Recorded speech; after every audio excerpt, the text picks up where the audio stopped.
Alexander, yourself, you're a big ambassador of the good governance principles.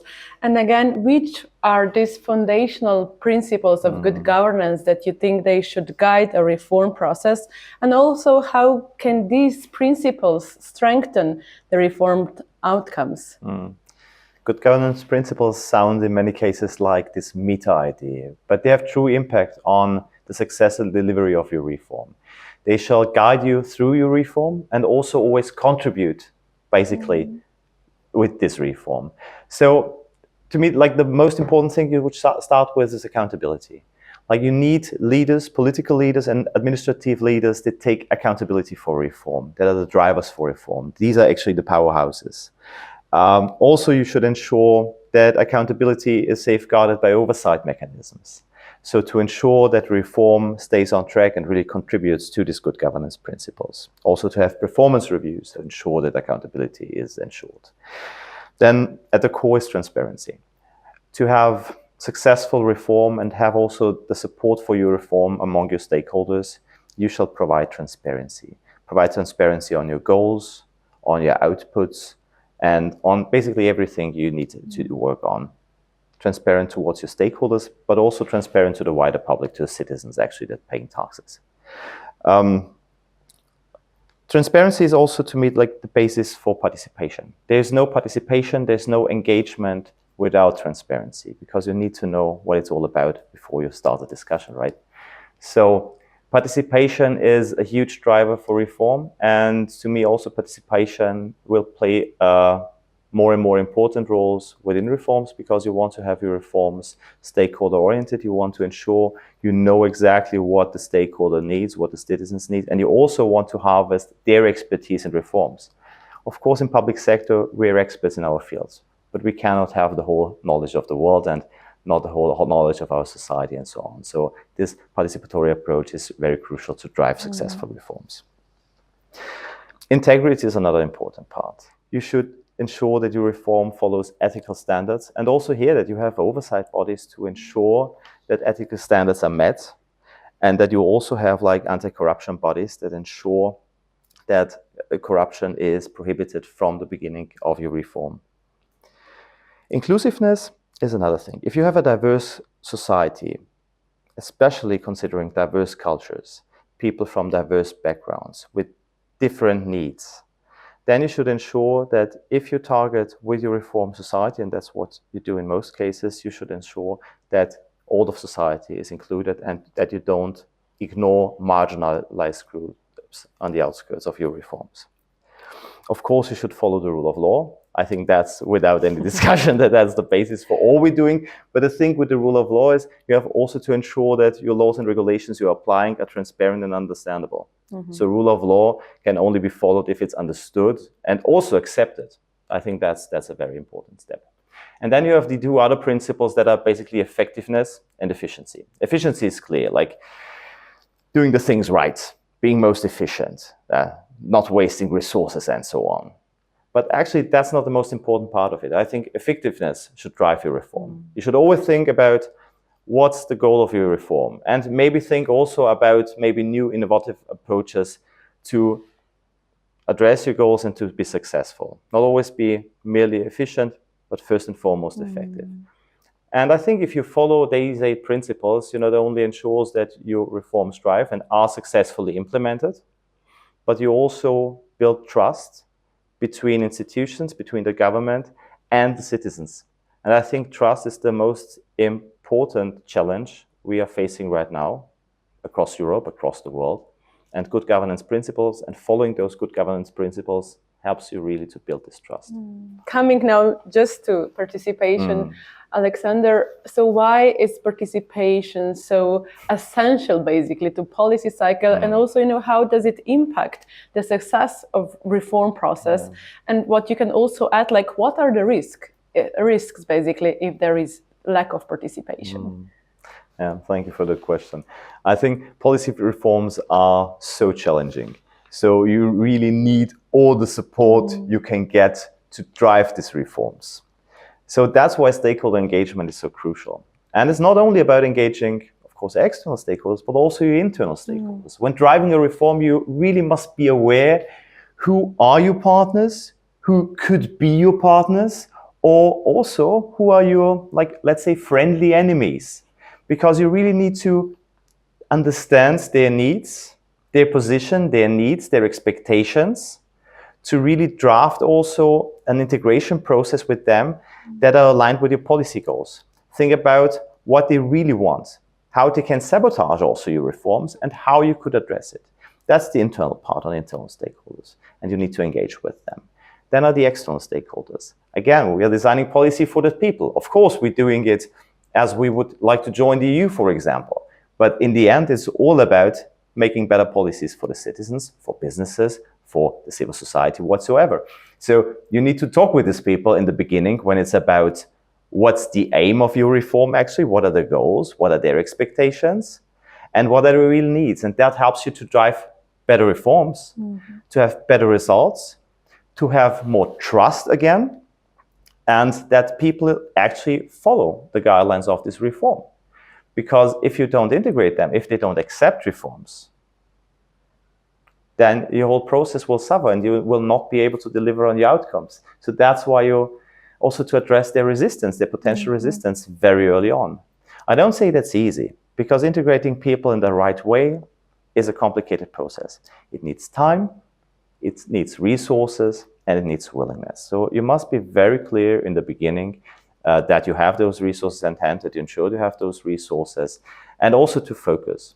That's why you do also stakeholder mapping. That's why you ensure you know which stakeholder groups you have and actually what's their influence on the process and what's their interest in this process. Because we don't have limited amount of money like to integrate everything and do like everything all the time, all at once. So we need to focus. And here having a clear, not only a view on your stakeholders, but also map them to ensure like your priority areas is really crucial. One of the biggest challenges with participatory processes is that, just from my practical experience, they're sometimes not really honest. So decision makers tend to ask citizens for their opinion, ask businesses for their opinion, but then not integrate actually their feedback. And that's, I think, the most critical and dangerous thing to public participation. Because if people are willing to share their time, their knowledge with you, to support you as a government, basically, to improve your reforms, and then they see that you actually don't take them serious, to throw away their ideas, ignore them, don't give them feedback, don't reply, don't tell them what you have actually done and why you have taken the decisions you have taken, you will lose those people. And that actually has a great risk on like the democratic system we live in. Because if you lose those people once, it takes much more effort to get them back on board. What's also a very important step when integrating participatory processes in your reforms, it's monitoring them and evaluating their success. Because again, designing participation processes is a complex endeavor, but it gets easier over time. So if you ensure that you have a monitoring system in place, that you learn out of it, that you evaluate your participatory process, and that you have basically a summary of your learnings, what went good, what went bad, you can use that for your next reform, your next engagement process, and then it becomes better. Because it's all about driving a culture of engagement, not only among citizens, but also like among public administration. So having a learning culture and participation.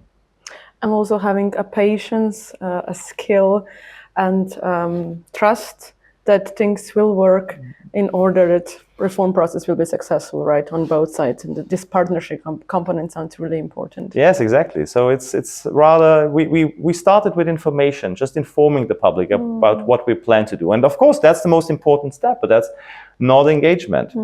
So you start first with consulting people, so asking them for their opinion. So that would be the next step. But I think the future of engagement, and we see that already in very successful areas, it's really collaborating with citizens and with businesses and with NGOs, like really co-designing policies. And you can use participatory elements in every phase of the policy cycle. When it's about agenda setting, when it's about consultation in itself, but also when it's about monitoring, because you also want to bring, when monitoring an engagement process, bring the view of the people in that were actually engaged in this process. Can you share some of the tools and strategies that help to enhance engagement in the reform process and also policy cycle? Like, it always starts with a strategy. So you should think about what are actually the problems, what are the root causes. You really need to have time and focus on this area, and then start to draft a strategy how to integrate citizens, public's perspective, so on. So it's a lot about having clear information at hand and clear focus on goals. Then participation always starts with the individual. So it's about, first of all, to really engage on a qualitative level with people, you need to build trust. So using instruments like citizens' assemblies, citizen councils, citizens' experts groups. I'm talking about citizens, but I'm actually talking about the wider public. That's super important. On the other hand, of course, NGOs, the business sector, depending on the kind of your reform, the targets of your reform, of course. But like, some of us tend to focus now very much on digital tools, and I believe digital tools are very helpful. They can drive efficiency, they can also drive effectiveness. But to be honest, it's not like a jack in all trades, as they say. So you first of all need this personal dialogue, this individual dialogue to start with. So that's why I think those forums are super important. Also in negotiations. And when you design such a forum, it's all about setting the right mood, setting the right tone, and rooms and situations you really come together. Really, rooms I'm talking about, locations, are so important, because you want to engage on eye level, on a respectful level, even if you are the big donor, the important government agency. You want to address your stakeholders on eyes level. So you need to create a room, you need to create an area that also reflects this view, this attitude. So it comes also, participation needs also the right attitude. Don't look at your stakeholders you're engaging with as that you just really like Patronizing them, right? Patronizing them, yeah, exactly. But really try to find a common basis, common ground, and really engage in a dialogue. I know from experience in the beginning that's always very challenging, very difficult, very like frightening, to be honest, because you will receive some criticism, definitely. But in the end, it's super rewarding, because you will have a different culture and you will have better results. And of course, you should also think about digital platforms. So digital platforms really enable you get to the people where they are, making processes over time cheaper, more cost effective, more efficient. But digital platforms you should still stick to the quality principles of participation.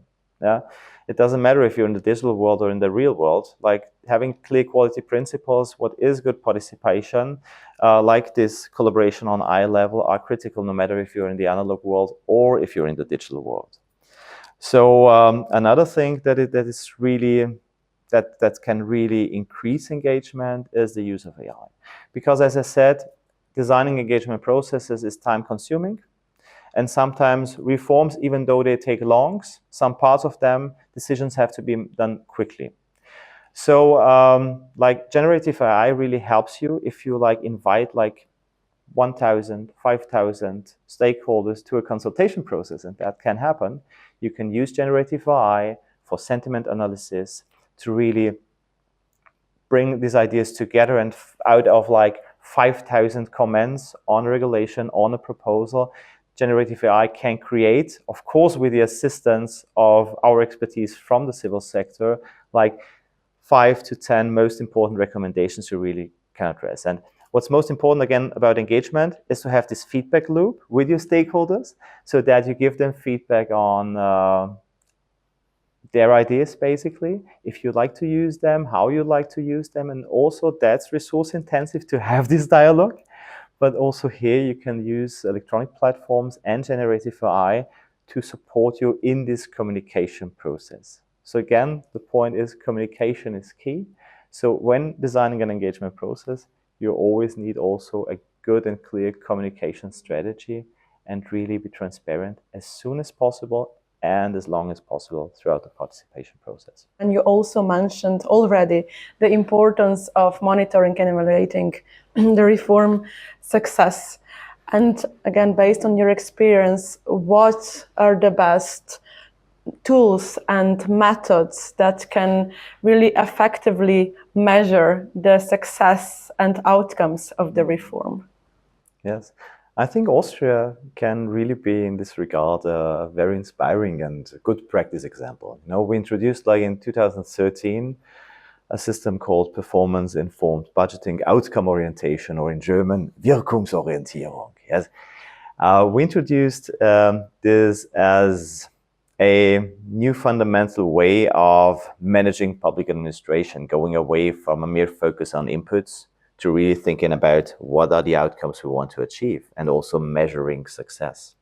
So each and every ministry since then has to define outcome targets they want to achieve over the next 5 years. So that's this medium-term framework, also combined with this medium-term expenditure framework Nina mentioned that we have since then.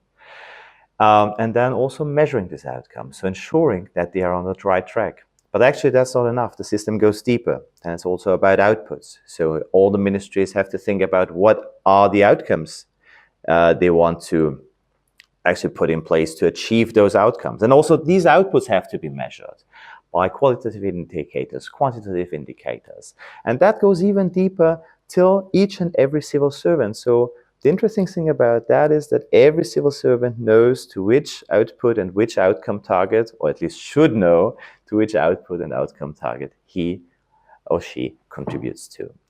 And that's an important framework to have at hand, because if you combine this with metrics, with indicators on each level, you have really a very clear view all across government where you're actually standing, and also indicators where do you need to take action, where reforms are needed, reforms from the inside especially. And the other important part of the system is regulatory impact assessment, because of course you need your strategy and you need to have strategic goals, but when it's about reforms, it's about concrete actions. So by having the system of regulatory impact assessment, every reform, every great big project actually is really thought of in terms of what are my outcomes I want to achieve, again, medium terms, what are the outputs, what are the concrete measures, activities that are part of this reform project, and with what indicators I want to measure success. And also ministries and institutions and public bodies have to think about, in an ex-ante assessment, what are the impact on 9 to 10 dimensions. It's about equity of women, equality between women and men. It's about the environment. It's about children and youth. So really have to think about also behind like their regular sphere of thinking, what will be or what might be the impacts of this reform. And through this process, really think about also how to improve this reform. And then, of course, a big part of this regulatory impact assessment is also evaluation. So after a certain period, depends on the size of this reform actually, what can be 1 to 5 years, ministries are obliged to measure success and to have like key performance indicators, sub-level indicators that tell them, okay, where have we been successful and where do we have to improve? Because like when one reform ends, most cases the next reform starts. So that's the circle of reform, and also here you want to have a way of learning and improving. And also by this you provide transparency. With this transparency, you get like public support in most, or at least public understanding for your reforms. And from that, you can build having public support and really drive reform successfully. And you really have an instrument where you are really obliged. And I think that's also important. Doing things because you think they're good is one thing, but also you need some scrutiny on that. So in the system, you are obliged actually to measure success of your reforms. And that's the big benefit of it. And another important part here is to have also independent oversight bodies who ensure that these outcome orientations, these outcome targets, these indicators, that's not just window dressing, but it's actually that you have an honest evaluation. An independent evaluation in some cases would be very good, especially for big reforms when there's a lot of money and like resources involved. But especially if you drive mostly on internal reforms, you need to have this independent authority who ensures that you really don't do it just for window dressing, and ensure that the indicators are good, the outcome targets are good, and real and honest, and the evaluation is honest and real. And yes, the other aspect is also to integrate stakeholders again in this field. So thinking about your stakeholders, defining outcome targets toward those stakeholders, and really measuring them or measuring success by just asking your stakeholders in surveys, in citizens assemblies, in business assemblies, whatsoever, for their feedback on this process. And now a bit looking ahead, what emerging trends do you think will have the most significant impact to future reforms in public sector? That's a very tough and very good question, and that's my answer is like based on hope actually, because like there are many trends, but I hope also there are some trends that will prevail, like performance-informed budgeting. That this is really seen as a good example.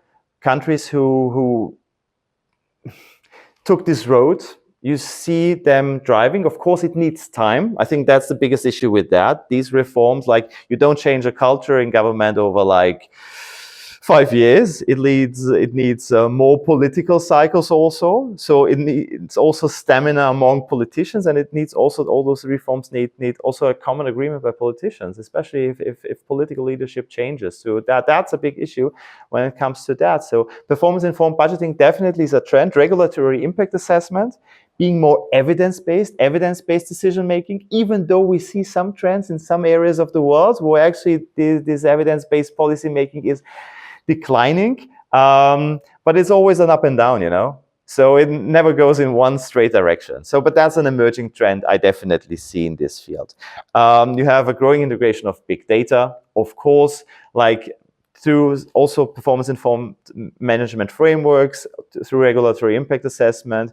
We as states, as governments are getting a lot of data on actually our actions. So we're just building this data.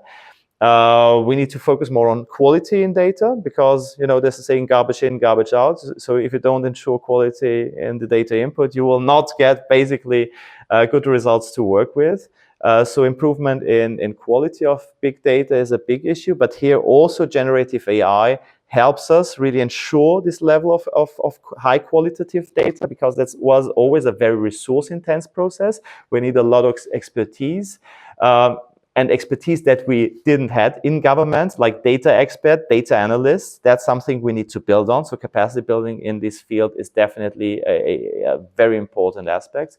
But generative AI will definitely support us with this regard. And that's, of course, a huge trend, like all across the globe, in all sectors, and of course also in government. And it's also well used in tax administration and finance, when it's about predictive analytics to ensure, like also as a financial administration, as a Ministry of Finance, you look at the right places, you really focus your limited amount of resources on areas that are crucially important for the well-being of the state, for your fiscal revenues and all of that. So I think that will be a trend. Sustainability, climate. So I hope, to be honest, sustainability and climate. So that's definitely a trend. Oh, I hope at least it will be a continuing trend. So in terms of ecologic budgeting, that will probably be a focus within the next years, and should be a focus over the next year, thinking about actually our impact in this field, and taking the right measures to address these challenges. And blockchain technologies. Still, I think that blockchain technologies will play a very important role, not only when it comes to currency, but also when it comes to contracting. So these to me like are the emerging trends I see right now, and I really hope we can get like well-educated, highly motivated people to the public sector, because these trends are extremely complex. And we still lack the expertise in these fields. So either we have to build it within public administration, we should get it from the outside, or we should get it through collaboration with academic partners, with international institutions across countries, because we all have the same challenges at our place. We're in a globalized world. It's not that only one continent, one country has these challenges to address. So let's work together. So we need all those approaches combined to really ensure that we can really go with these trends and make the most of it. I definitely am joining your hopes in that regard. Thank you so much.